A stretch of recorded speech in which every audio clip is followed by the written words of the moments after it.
hemos estado ya desarrollando, como saben, nuestro tema número 2.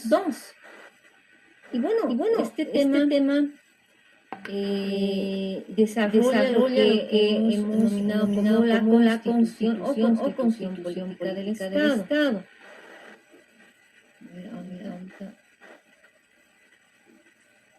En consecuencia, vamos a continuar con el desarrollo de este tema. Y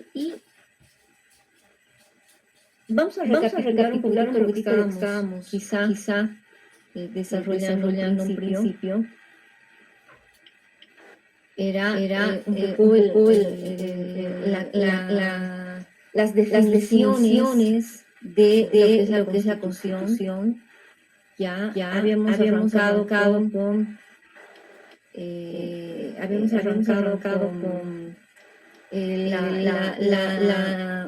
la terminología latina de lo que es la Constitución, la palabra Constitución, deriva del latín constitutionis, que es cómo está establecido, cómo está creado, o constituere, que significa constituir, crear, establecer. Habíamos señalado una definición de qué es sobre la Constitución. Díganle a sus compañeros que ya me es muy difícil incorporarlos ahora, así que no lo voy a poder hacer. Kelsen nos decía, la Constitución es una norma fundamental y se configura una hipótesis necesaria para la existencia del Estado, ¿no? Y además de ser una hipótesis necesaria para la existencia del Estado, es un presupuesto necesario para la existencia del sistema normativo. Por eso que se señalaba que la Constitución es como que la causa que permite la existencia tanto del Estado como también de las normas jurídicas, ¿no? Entonces la Constitución puede entenderse, decíamos la sesión pasada, como una especie de conjunto de normas sobre las cuales se estructura y se organiza el Estado. Sin embargo, hay varias definiciones de lo que es Constitución, ¿no? Ya les había comentado el caso de Dina Lasalle, que nos decía la Constitución se puede definir a partir de un análisis histórico, pero también un análisis del factor político-cultural, ¿no? Entonces, desde la perspectiva histórica,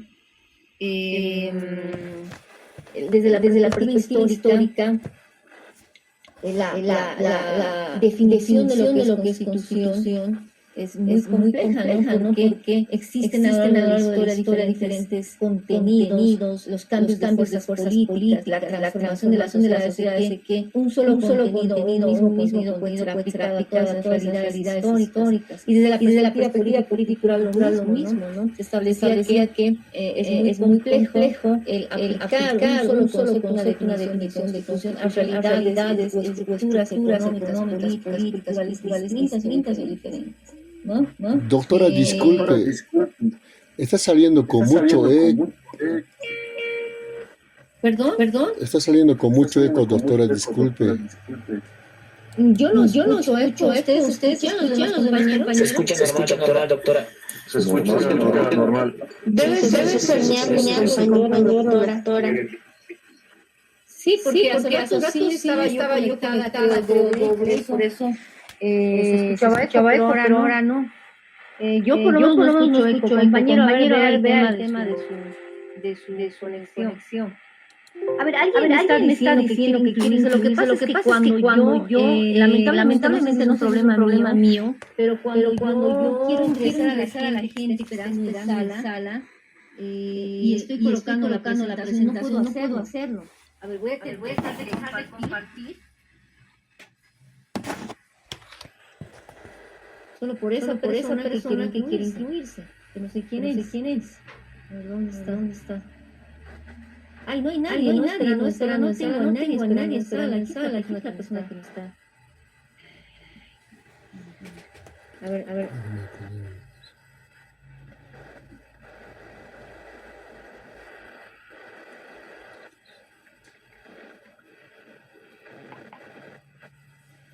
Entonces decía, queridos amigos, que para algunos autores este tema, bueno, es muy difícil el desarrollar una misma definición de constitución respecto de realidades históricas o políticas y culturales distintas.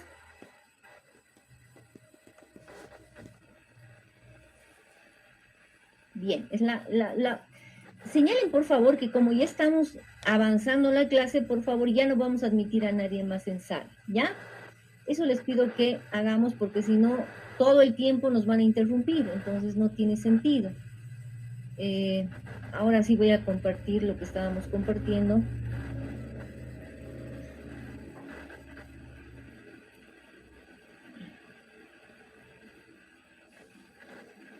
A ver, denme un segundito.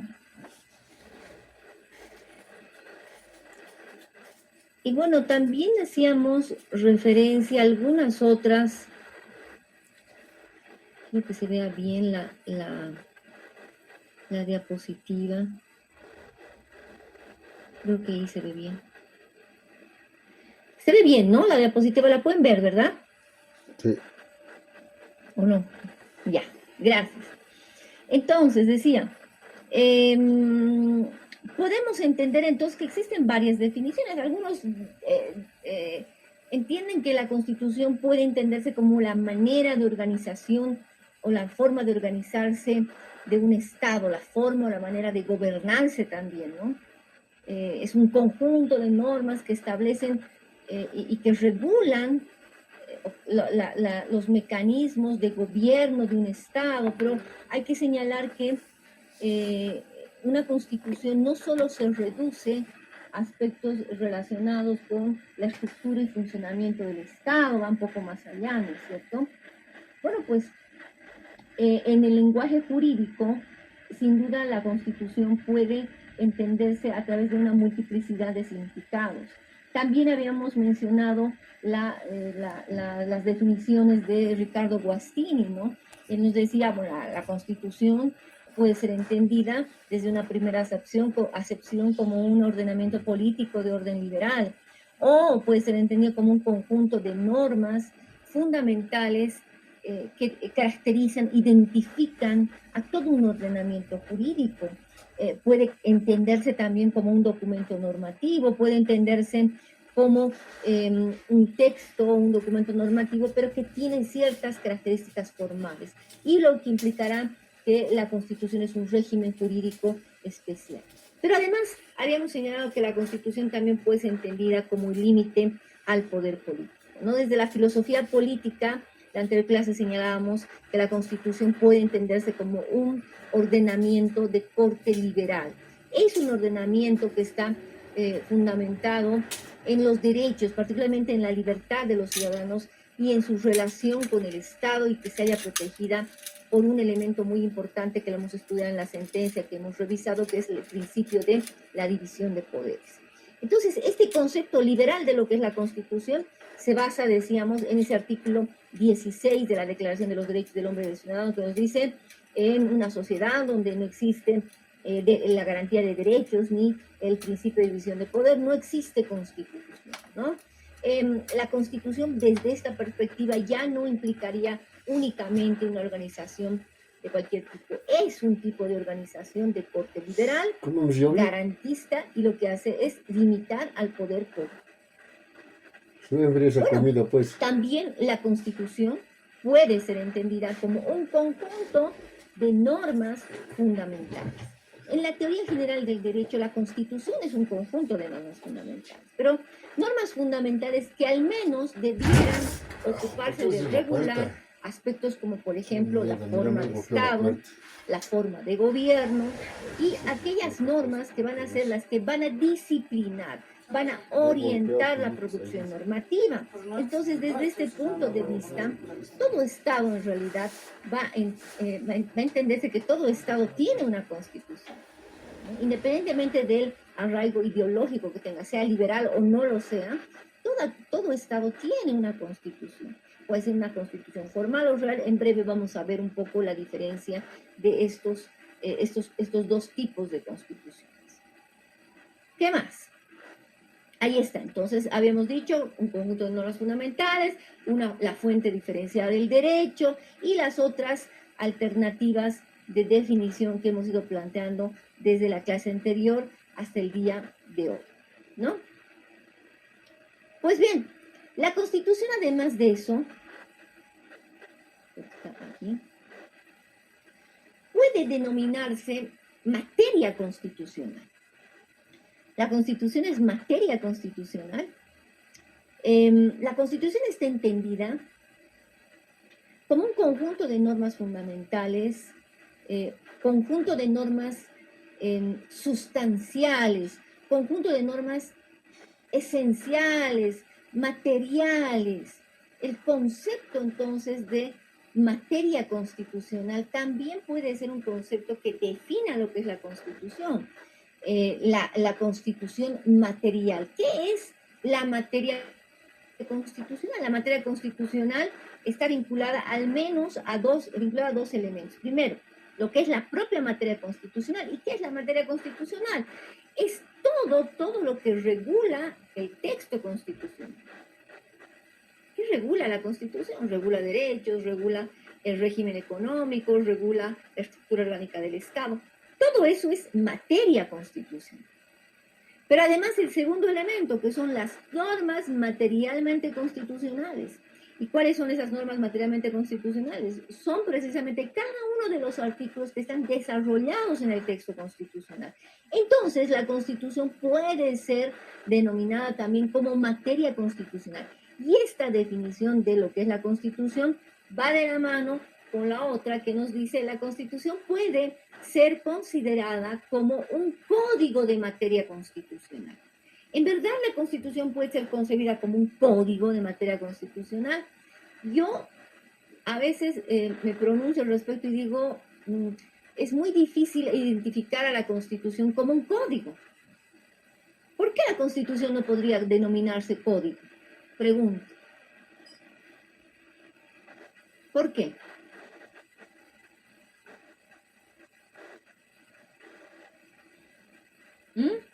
¿Qué dice? ¿Ah? ¿Qué dicen? A ver, ¿por qué la Constitución darse un código? Adelante, Carlos. Doctora, sería porque la Constitución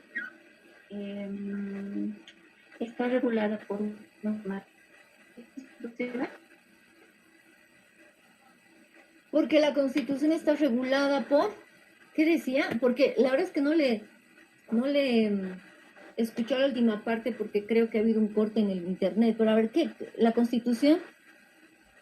Porque la Constitución estaría regulada como una materia constitucional.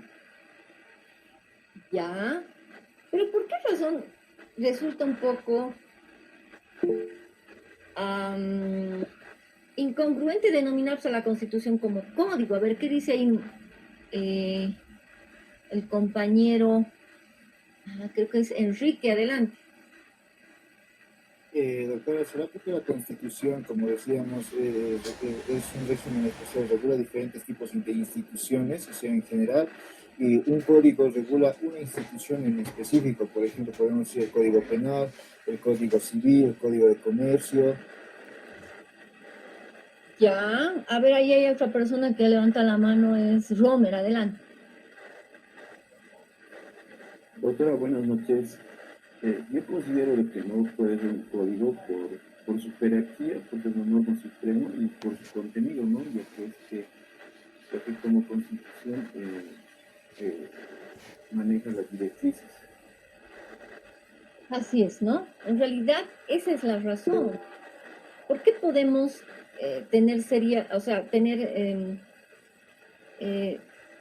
no entender precisamente que la Constitución, no aceptar que la Constitución es un código? Porque en realidad la Constitución no es una ley, ¿no? Es una norma suprema.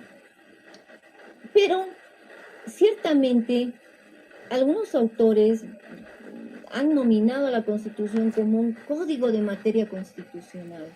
Porque cuando hablamos de código, hablamos de una norma en la cual converge una serie de otras normas jurídicas, ¿no? Inherentes a un área especial, una materia en particular. Ahí vemos el Código de la Niñez, el Código de las Familias, el Código Civil, etcétera, etcétera, ¿no? Ahora, podría entenderse que es un código en el cual confluye materia constitucional, por eso se llama Código de Materia Constitucional. Este término probablemente se utiliza como una especie, entendiendo la Constitución como una especie de documento normativo que recoge la mayor parte de normas, o las normas en general, las normas materialmente constitucionales, ¿no? Por esa razón podemos nominar a la Constitución como un código de materia constitucional. Ahora, si bien no es muy común llamarse a la Constitución código constitucional, sí es cierto que la Constitución pues entraría como un conjunto de normas que regulan materia constitucional. Eso es cierto, ¿verdad? Es un conjunto de normas que van a regular materia constitucional. Pero este código no es un código cualquiera, ¿no? Es un documento normativo, si queremos nominarlo como código, aunque desde mi punto de vista no es tan correcto hacerlo, podríamos nominar como un código de materia constitucional, pero que tiene ciertas características. Por ejemplo, se diferencia del resto de las normas en el nombre propiamente, ¿no? Se diferencia del resto de las normas, además, por el contenido. Recuerden ustedes que la Constitución se trata de un conjunto de normas que no regulan lo que el resto de las normas regulan, ¿no? Regula las relaciones entre el ciudadano y quienes ejercen poder, son normas que regulan, además disciplinan la normativa de desarrollo, son normas programáticas, son normas especiales, es un régimen jurídico especial, ¿no? Pero además un tercer elemento que diferencia, digamos, esta norma del resto de los códigos es que esta norma tiene diferentes destinatarios típicos. Recuerden que la Constitución no solo alcanza a particulares, a personas públicas, en realidad a todos, ¿no? Son órganos constitucionales, personas naturales, jurídicas, públicas, privadas. Entonces, los destinatarios típicos de la Constitución difieren del resto de los códigos y por eso también si puede denominarse como código, es un código distinto al resto de los códigos que existen en el sistema jurídico de un Estado. Ahora bien, también es importante entender a la Constitución como una fuente diferenciada del derecho. Si yo les preguntase, ¿la Constitución es una fuente del derecho? ¿Qué me respondería? ¿Qué me dirían? ¿La Constitución es una fuente del derecho? A ver, ustedes, ¿qué fuentes del derecho conocen? ¿Cuáles son las fuentes formales del derecho? Doctora, yo pienso que sí es una fuente de derecho porque nuestros códigos, nuestro código penal, nuestro código civil se basa en esta constitución sobre todo. Y eso yo pienso que sí es una fuente de derecho, o sea, para nuestro Estado. Ya, Natalia, ¿cuáles son las fuentes formales del derecho? ¿Usted recuerda alguna de ellas? Está la costumbre, los hábitos. Ay, perdón. La costumbre. Creo que eso es lo que recuerdo, doctora. Gracias, Natalia, gracias. ¿Cuál es la fuente quizá más importante del derecho, la fuente formal del derecho? Lo hemos aprendido seguramente eso en introducción al derecho, ¿no? Quizá la doctrina. La doctrina. Bueno, la doctrina es una fuente. La ley, doctora. La ley, doctora. La ley es la fuente formal quizá más importante del derecho, ¿no? Ahora, ¿la Constitución es una fuente del derecho? Pues sí, la Constitución es una fuente del derecho porque es la causa formal del derecho, es la causa formal del ordenamiento jurídico de un Estado. Vean ustedes, es una fuente del derecho, pero no es una fuente como la doctrina, la jurisprudencia, como la costumbre. No es una fuente como cualquier otra, es una fuente diferenciada del derecho. ¿Por qué es una fuente diferenciada del derecho? Por las tres razones que hemos venido señalando desde el primer día de clases. Por las tres características formales que tiene la Constitución. ¿Cuáles son esas características formales de la Constitución? Primero, su procedimiento de formación, por su origen. Segundo, por el régimen jurídico especial que regula. Y tercero, por los mecanismos de reforma diferenciados que se desarrolla precisamente para su modificación. Entonces, ¿la Constitución es una fuente del derecho? Sí, la Constitución es una fuente, pero es una fuente diferenciada del derecho. Ya conocemos las fuentes formales del derecho. La Constitución no puede ser una fuente formal como cualquier otra, porque tiene características especiales. La Constitución, por eso, es una fuente diferenciada del derecho, por su procedimiento de formación, por el régimen jurídico que regula, que es un régimen especial, y por el procedimiento de reforma que desarrolla, que es diferente al resto de los otros mecanismos de reforma o modificación normativa. Entonces, ¿la Constitución puede ser entendida como una fuente del derecho? Por supuesto. Vean ustedes que la Constitución es una fuente del derecho porque su normativa no solo regula las relaciones del Estado con los individuos o los particulares, sino que además regula las relaciones entre los propios ciudadanos. Primero, una relación del Estado con el ciudadano, ¿no? Segundo, porque la Constitución tiene una característica muy especial de la cual no gozan todas las otras normas. Por eso es una fuente, pero es una fuente diferenciada. Quiero que entiendan bien esta parte porque es muy, muy importante. La Constitución puede entenderse como una fuente diferenciada del derecho porque es la única norma que de alguna manera, de forma no formal, de manera no formal, ¿no? De manera tácita, en los hechos, puede modificar, abrogar o derogar una norma. Vean ustedes, un juez constitucional tendrá la facultad de derogar o abrogar una norma. Les pregunto, ¿será eso posible? No, doctora. No, No, pues no puede hacerlo, porque esa función ¿a quién le corresponde? a los legisladores. A quien crea la norma, ¿no? Entonces, la derogación o abrogación de una norma únicamente va a proceder a través de otra norma que sea de la misma jerarquía y emanada del mismo ente, ¿sí? En el caso de una ley, ¿será que una ley puede ser derogada o abrogada por un juez constitucional? No, esa no es su función. Pero vean que los hechos, formalmente no puede pasar, pero en los hechos eso ocurre. En un Estado constitucional como el nuestro, por ejemplo, un juez bien puede, en los hechos, no formalmente, porque no es una función del juez derogar o abrogar una ley, pero vean ustedes lo que ha pasado, por ejemplo, con la sentencia que hemos leído. El decreto supremo XX se declara inconstitucional en el artículo 1 y 2 por ser contrario a la Constitución. Cuando el Tribunal Constitucional emite una sentencia declarando la inconstitucionalidad de una norma jurídica o parte de ella, esa norma jurídica deja de existir en el sistema normativo del Estado. Si dice, el artículo 1 del decreto supremo es inconstitucional o se declara la inconstitucionalidad del artículo 1 del decreto supremo X, ¿qué está haciendo implícitamente? Está dejando sin efecto parte de una norma jurídica.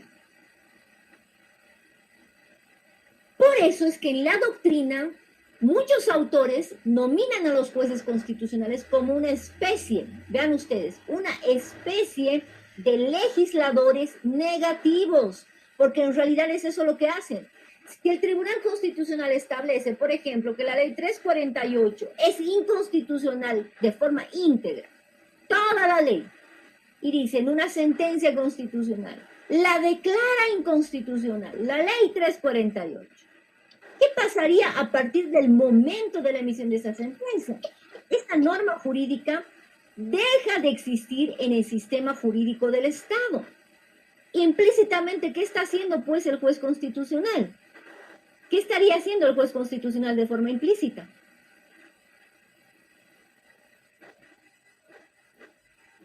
¿Qué está haciendo? Está abrogando la norma. ¿Qué está haciendo? Está abrogando la norma. De alguna manera, lo que está haciendo es abrogar, ¿no? Porque va a dejar sin efecto esa norma. Es decir, esa norma ya no puede aplicarse nunca más en el sistema jurídico del Estado. Ven ustedes que esta prerrogativa que se tiene a partir, por ejemplo, de quienes ejercen control de constitucionalidad dentro de un Estado, es una característica muy importante. Porque a través de una sentencia, por ejemplo, podrías dejar sin efecto una norma jurídica. Esa no es una función del juez, por supuesto que no es. Pero en un Estado constitucional el juez tiene esa facultad. De alguna manera abroga, invalida, deja sin efecto una norma subconstitucional cuando ésta es contraria a la Constitución.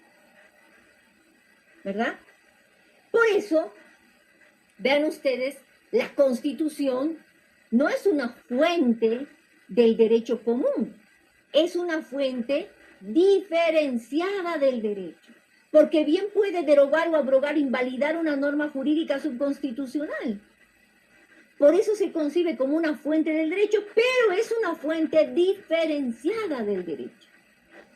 Ahora, no quiero que mañana me digan, la doctora ha dicho que la Constitución puede derogar, o a través de la Constitución se puede derogar o abrogar una ley. Pues, en términos formales, eso no puede ser posible. Pero en los hechos, eso es lo que pasa cuando se ejecuta el sistema de control de constitucionalidad. Y eso es lo que nos tiene que quedar absolutamente claro. Tercer elemento quizá que es importante señalar, la Constitución es una fuente diferenciada del derecho porque no solo regula la relación del Estado con el individuo, también regula las relaciones entre los particulares. Vean ustedes el alcance que tiene la Constitución cuando hablamos de la Constitución como fuente formal del derecho. Aquí, ¿entendida esta parte o alguna pregunta?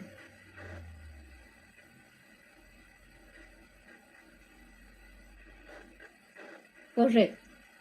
Ahora, con esto, básicamente hemos entendido que existen varias definiciones o construcciones conceptuales de lo que es la Constitución, ¿verdad? Ahora, más adelante, queridos amigos, vamos a hablar un poco de la clasificación o los tipos de constituciones que existen. Uno de los tipos de constituciones que existen son pues las constituciones reales y las constituciones formales. Este es un tipo de constitución, un tipo de división o clasificación de constituciones. Las constituciones pueden ser reales o pueden ser constituciones formales. Y vamos a estudiar particularmente esta tipología porque nos viene bien para adentrarnos a lo que vamos a hablar a continuación, que es la evolución histórica de las constituciones. Primero, existen diferentes tipos de constituciones o clasificaciones de las constituciones. Una de ellas es la constitución puede ser real o puede ser constitución formal. ¿Qué significa eso? Vea usted, para la vigencia de un Estado, la constitución formal tiene que ser la expresión de una constitución real, es decir, en estos dos elementos o estos dos tipos de constituciones van vinculadas una con la otra, ¿no? ¿Qué implicaría una constitución real? La constitución real difiere de la constitución formal. ¿Por qué? Ferdinand Lassalle también hace esta distinción y establece que las constituciones reales son constituciones efectivas que implican la suma de factores reales de poder, que rigen dentro de una sociedad. Y él señala que no existe un Estado, un país en el que no existan a su vez factores reales de poder. Y estos factores reales de poder, ¿qué es lo que expresan? ¿Qué es lo que reflejan? Reflejan condiciones reales que se desarrollan en la sociedad y el Estado que no requieren estar escritas o codificadas.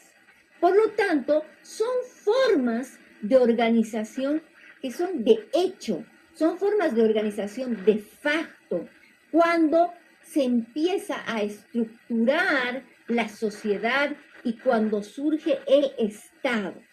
Son formas de organización que están condicionadas por factores sociales dentro de la sociedad y del Estado. Entonces, las constituciones reales son constituciones efectivas, son suma de factores reales de poder en una sociedad y no existen en un país, por ejemplo, no existe en un país una organización donde no existan a su vez factores reales de poder. Esos factores de reales poder son precisamente las constituciones reales. Ahora, ¿cuál es la diferencia de este tipo de constituciones con las constituciones formales? Las constituciones formales son las llamadas constituciones escritas. Ferdinand Lasalle incluso las nomina como la llamada hoja de papel, la que ustedes tienen ahí en su casa y que llevan a clases cada vez que pasamos derecho constitucional. Esas son constituciones formales, constituciones escritas. En sus acápites se desarrollan un cierto orden jurídico imperativo que debe ser acatado y provienen además de una autoridad, un poder constituyente. ¿Y cuál es la finalidad de estas constituciones escritas o constituciones formales? Su finalidad es precisamente la estabilidad, la certeza. Por lo tanto, estas constituciones formales emanan de los factores reales de poder y se traducen en un documento positivado, en un documento escrito. A eso nominamos constituciones formales. Entonces, dos tipos de constituciones, un tipo de clasificación. Las formales y las reales. La diferencia entre estas es que las reales son factores reales de poder. Cuando se empieza a organizar el ser humano, el ser humano, existen factores reales de poder. Hay un liderazgo, hay formas de organización y esos factores reales de poder de las primeras formas de organización del ser humano son precisamente las constituciones reales. Cuando ya aparece el documento positivado y estos factores reales de poder se traducen en el documento normativo escriturado, positivado, estamos hablando ya de constituciones formales.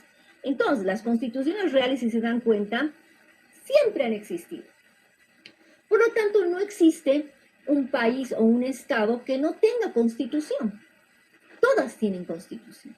Aún en la antigüedad se tenía una constitución o un tipo de constitución que eran las constituciones reales.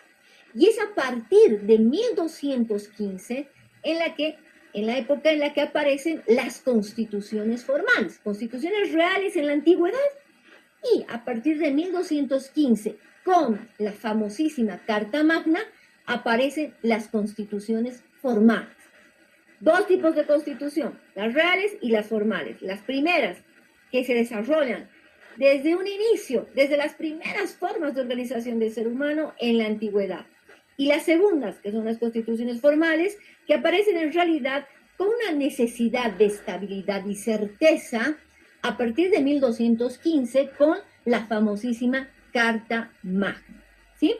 ¿Qué es la Carta Magna? A ver, recuérdenme ustedes, ¿qué es la Carta Magna? Un documento, doctora. Es un documento, pero así como que, ¿qué tipo de documento? Buenas noches, doctora. Bueno, la Carta Magna surge en Inglaterra con el rey primero, conocido como Juan Sin Tierra, el cual en esta carta a sus vasallos pues les reconoce derechos, como por ejemplo que nadie puede encarcelar a una persona sin un juicio justo o sin algún crimen que se haya cometido. También garantiza los juicios legítimos y también el debido proceso. Perfecto. Por supuesto que la Carta Magna es un documento histórico muy conocido, ¿no? ¿Sí? Históricamente conocido. ¿Qué vamos a empezar a abordar entonces a partir de ahora? Vamos a abordar lo que se denomina la evolución histórica de las constituciones. En esta evolución histórica de las constituciones, vamos a señalar que lo primero que debemos entender es que la historia del constitucionalismo en sí, compañeros, siempre ha significado una suerte de una historia de lucha por las libertades. De hecho, las constituciones emergen precisamente de eso, ¿no? De la necesidad imperante por el respeto de los derechos. Es una historia, la historia de las constituciones o del constitucionalismo es eso. Es una historia de lucha por la libertad, por los derechos, ¿no? Todas las constituciones, por esa razón, todas, por supuesto las contemporáneas, también tienen dentro de su contenido una parte especial dedicada a los derechos fundamentales. Pues todas las constituciones por eso tienen paralelamente declaraciones, lo que decía el compañero hace rato cuando hablaba de la Carta Magna, declaraciones de derechos. Y esto es un poco por el reconocimiento de esa lucha que han tenido, digamos, quienes son del pueblo, los que no ejercen poder político, esa lucha, esa confrontación frente a la clase dominante, esa lucha de dos sectores en la sociedad, quien ejerce poder y quien no ejerce poder. Y quien ejerce poder puede generar diferentes tipos de conductas atentatorias a los derechos. Entonces, ¿cómo surge la historia del constitucionalismo? De alguna manera, esa historia del constitucionalismo tiene que ver con la historia de la lucha por el respeto y la garantía de los derechos, esa lucha por las libertades, ¿no? Entonces, ustedes verán que a lo largo del tiempo se cambia de una realidad a otra, ¿no? Es un cambio de una determinada realidad, el surgimiento necesario de nuevas normas o nuevas constituciones que tienen por fin legitimar un nuevo orden dentro del Estado. Ese nuevo orden va a significar de alguna manera la reivindicación de derechos, la reivindicación de libertades. ¿Cuál es el fin entonces de las constituciones? Su fin es la transformación de la sociedad, quizá en una sociedad más equilibrada, más justa, donde se respeten los derechos y las garantías de las personas. Entonces, en este proceso histórico de evolución de las constituciones, existen pues antecedentes muy importantes. Eso es lo que vamos a ver a partir de ahora. Y ustedes van a tener la oportunidad de leer documentos históricos muy importantes que han significado parte fundamental de esta evolución histórica de las constituciones en el mundo. La primera de ellas es precisamente, a ver, voy a intentar silenciar a nuestro compañero Jaime, o si nos ayuda, porque Jaime González, gracias Jaime. Uno de ellos, decía, uno de estos documentos históricos importantes es precisamente la Carta Magna. Se dice, queridos amigos, que la Carta Magna es la primera constitución escrita positivada del mundo. 1215, Carta Magna. La primera constitución formal, la primera constitución positivada del mundo. La primera constitución escrita del mundo. Un tipo de constitución, o por lo menos el antecedente más remoto a lo que puede ser una constitución en el mundo. ¿Quién ha otorgado la Carta Magna? La Carta Magna ha sido otorgada por el monarca Juan Sin Tierra, el 15 de junio de 1215. ¿Y cómo surge la vigencia de la Carta Magna en Inglaterra? Vean ustedes que en Inglaterra, en una situación de un estado de monarquía, donde todavía existía la famosa monarquía, surgen ciertos movimientos revolucionarios encarados por una clase social privilegiada. ¿Qué clase social privilegiada había antes? ¿Ah? ¿Cuál era esa clase social privilegiada? La nobleza. La nobleza, ¿verdad? Entonces, ¿qué pasa en esa etapa de la historia? La aristocracia, la nobleza, se levanta, vean ustedes, en contra de la monarquía. En Inglaterra, particularmente en Windsor, el monarca, por ese levantamiento y ese proceso revolucionario, lo que hace es, se ve obligado a pactar con la aristocracia. Además que la monarquía, la nobleza, es decir, la aristocracia, se une con la iglesia, ¿no? Y forman un grupo fuerte en la sociedad en contra de los mandatos de la monarquía. Y el monarca se ve obligado a tener que pactar y otorgar la famosa Carta Magna a favor de la clase noble. Este documento, que lo vamos a leer con ustedes, perdón, no sé quién nos está escribiendo, pero bueno, es alguien que nos está diciendo que hay paro y no sé qué cosas más. Cuando me hablen de los comunicados, me pasen comunicados, no se estresen, compañeros. Ya estoy enterada de que hay paro, ya estoy enterada de que no va a haber clases presenciales, o sea, no se estresen con querer decirme, porque seguramente por algún mecanismo me voy a enterar, así que ustedes tranquilos. Y siempre intentamos, por si acaso, para la gente que está interesada en hacernos conocer estos comunicados, siempre cumplimos la norma, ¿no? Si las autoridades prevén suspensión de actividades, siempre acatamos, porque es importante acatar las instrucciones de las autoridades, no nos hacemos de la vista gorda y tratamos de sujetarnos a la autoridad. Así que no se estresen pasándome comunicados, que yo ya estoy enterada y vamos a pronunciarnos oportunamente para que ustedes estén tranquilos. Sabemos que hay situaciones que no podemos salvar y no podemos ser tampoco intransigentes, es decir, vamos a pasar clases presenciales cuando sabemos que no hay movilidades, así que ustedes quédense tranquilos, ¿ya? Ahora, volviendo al tema y que con esto quiero terminar, la Carta Magna, si ustedes la van a leer, es simplemente, no es un documento constitucional como el que conocemos hoy en día en las constituciones contemporáneas. La Carta Magna básicamente es una típica declaración de derechos.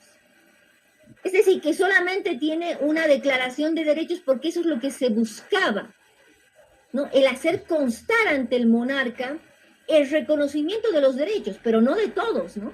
El reconocimiento de los derechos de la clase noble y, por supuesto, de la iglesia que pugnaba en contra de la monarquía. Entonces, se constituye, por supuesto, sin lugar a dudas, en un prototipo de los siguientes documentos históricos en esa evolución histórica de las constituciones, pero no es un documento, por ejemplo, que se lo puede asimilar o asemejar a una constitución contemporánea o moderna, porque la Carta Magna simplemente es una declaración de derechos. Ustedes lo van a leer porque les voy a pasar el documento una vez que terminemos este tema, vamos a tener la oportunidad de leer estos documentos. ¿Qué es lo que reconoce la Carta Magna? A ver, en términos generales hay varios elementos importantes. Yo diría que lo primero que reconoce la Carta Magna es la famosa libertad, pero no la libertad de todos, dice. Queremos que se reconozca la libertad, pero la libertad de los hombres libres. Bueno, ¿quiénes eran los hombres libres? No eran todos, pues, los hombres libres. Los hombres libres eran aquellos que pertenecían a la nobleza, los denominados varones. Ese es un primer elemento que hay que rescatar cuando hablamos de la Carta Magna. Segundo, se establece además a través de ese documento histórico que el rey se ve obligado a partir de este documento a proceder a la administración correcta de la justicia. Es decir, el rey no puede administrar justicia de manera arbitraria, tiene que administrar justicia de manera correcta. Bueno, además se establecen algunos otros mecanismos para poder asegurar esta administración de justicia correcta, ¿no ve?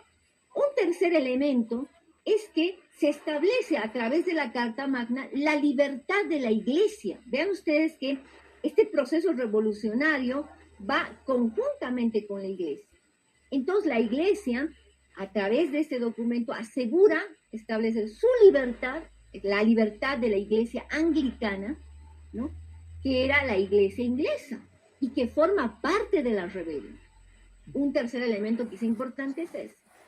Otro elemento importante es que se establece la prohibición. Vean ustedes, a lo largo de la historia del mundo, se van a acordar de mí, a lo largo de la historia del mundo, un elemento crucial y producto de conflictos, rebeliones, procesos revolucionarios en el mundo, tuvo que ver siempre con el tema impositivo.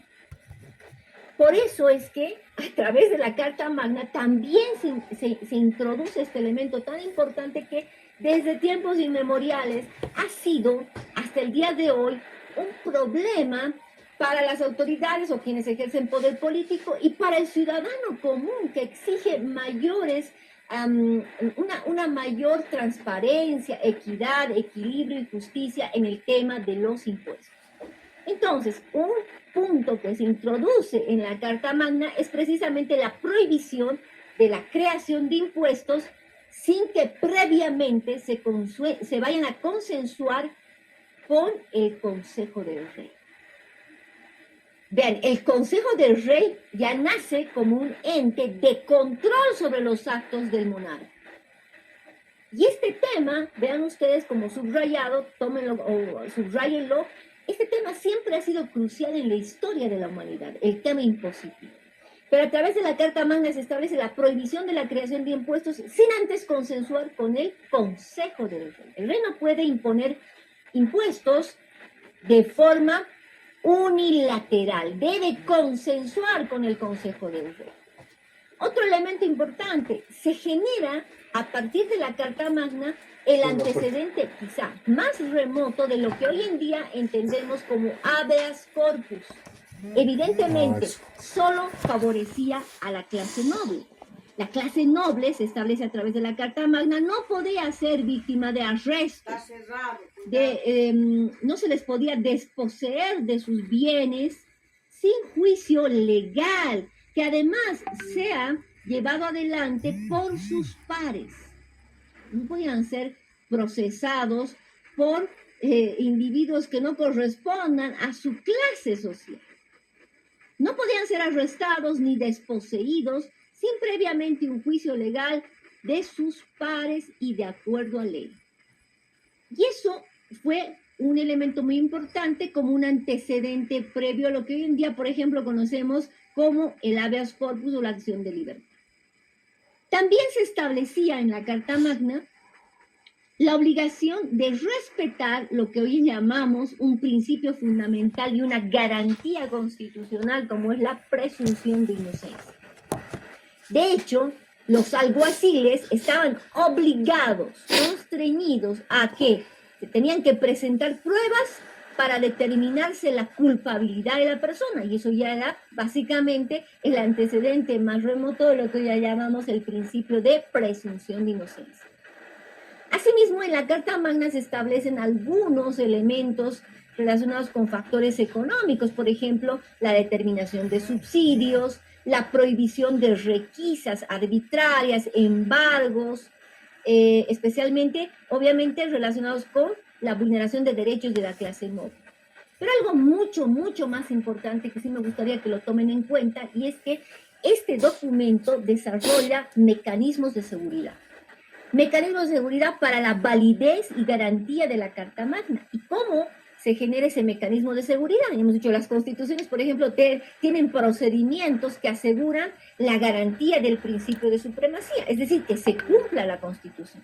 Entonces, la Carta Magna, desde 1215, cuando se creada, ya establece en su normativa, por ejemplo, la creación de un mecanismo de seguridad importante, que este mecanismo era la creación de un consejo. Se crea un consejo que está conformado por 25 varones, 25 hombres, que tenían por función que precautelar que los compromisos a los que se hayan arribado en la Carta Magna sean cumplidos y no sean soslayados por la autoridad principal o más importante, que era el rey o monarca.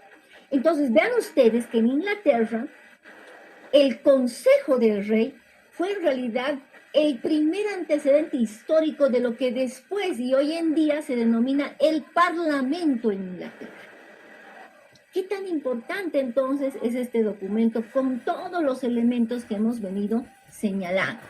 Ustedes van a tener la oportunidad de leerlo, pero es importante apuntar estos elementos también para entender el alcance de lo que ha sido la Carta Magna en su momento. Por eso es que no podemos denominar desde ningún punto de vista a la Constitución boliviana como Carta Magna, porque ustedes se darán cuenta que la Carta Magna ha sido un documento histórico vigente en su momento, pero que no se lo puede, pues, no se puede denominar a las demás constituciones del mundo como Carta Magna. Cuando decimos a la Constitución Carta Magna, estamos hablando de otro documento que ha sido aprobado en 1215 y aplicable en Inglaterra. Por eso no es correcto nominar a nuestra Constitución como Carta Magna, pero sí es importante conocer que la Carta Magna ha sido el antecedente quizá más remoto de las constituciones en el mundo, de esa evolución histórica de las constituciones en el mundo. La próxima clase vamos a seguir viendo otros documentos fundamentales en esta evolución histórica que, bueno, pues nos van a recordar además que estos antecedentes descritos en estas normas antiquísimas, hoy en día están vigentes en el marco de las constituciones modernas, también en nuestra Constitución. Ya hemos denominado, por ejemplo, la presunción de inocencia, el habeas corpus, que nosotros llamamos acción de libertad, que básicamente tienen los mismos fines. Y sus antecedentes han estado en estos documentos históricos que vamos a estudiar conjuntamente. ¿Alguna pregunta hasta aquí? Adelante. Doctora, buenas noches. Cuando usted nos habla de fuentes formales, como es la ley para la Constitución, ¿cuáles serían las fuentes informales? ¿O cómo se debería denominar? No hay fuentes informales, ¿no? Cuando decimos fuentes formales, nos referimos a las fuentes que cumplen ciertos requisitos para sustentar el desarrollo del derecho. Ustedes, en la introducción al derecho, han debido desarrollar y estudiar ampliamente cuáles son estas fuentes formales del derecho. La importante, decíamos, es la ley, ¿no es cierto? No existen, pues, fuentes informales del derecho, ¿no? Sino únicamente las fuentes formales del derecho. Son aquellas que permiten el desarrollo normativo dentro de un Estado. Dentro de esas, por supuesto, está la Constitución. Es una fuente formal del derecho, pero siempre recordemos, y esto para una pregunta de examen, que es una fuente formal del derecho diferenciada. Es una fuente formal del derecho porque es la causa del desarrollo normativo en un Estado. ¿Alguna cuestión más?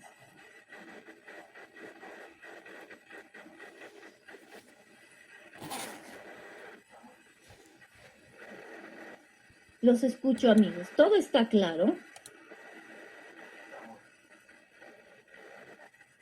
A ver, ahí estamos. El día de... ¿Qué es lo que dicen? Dicen que mañana también hay paro, ¿no? Bueno, esperemos que hasta el lunes se solucione. Transporte libre se declara paro indefinido, activa en una medida extrema, dice. Esto es un paro indefinido, como me han comentado, ¿verdad? Bueno, esperemos que... ¿Cuándo nos toca clases a nosotros? El lunes. El día lunes, doctora. Bueno, esperemos que hasta el lunes se solucione, porque si no vamos a tener que seguir pasando clases virtuales. Entonces, estén atentos, atentas al chat. Ahí vamos a pasarles los comunicados y vamos a pasarles el link seguramente de enlace si es que esto no se resuelve hasta el lunes, pero esperemos que hasta el lunes sí se resuelva. ¿Está bien? ¿Algún detalle, alguna cosa que queramos hacer notar? Este es el tiempo, porque no vamos a poder vernos personalmente. Espero que el lunes sí. ¿Pero alguna cuestión más? Bueno, chicos, les agradezco por estar en esta sesión. Le voy a tomar una fotito también a nuestra sesión de clase. Le he tomado al inicio y ahora la estoy tomando al finalizar. Porque eso es evidencia de que hemos pasado nuestra clase conforme nos han solicitado. Les envío un fuerte abrazo. Espero verlos pronto el lunes en clase presencial. Cualquier cosa estamos en contacto por nuestro chat. Un abrazo a todos. Hasta luego, doctora. Gracias, doctora. Hasta luego, doctora.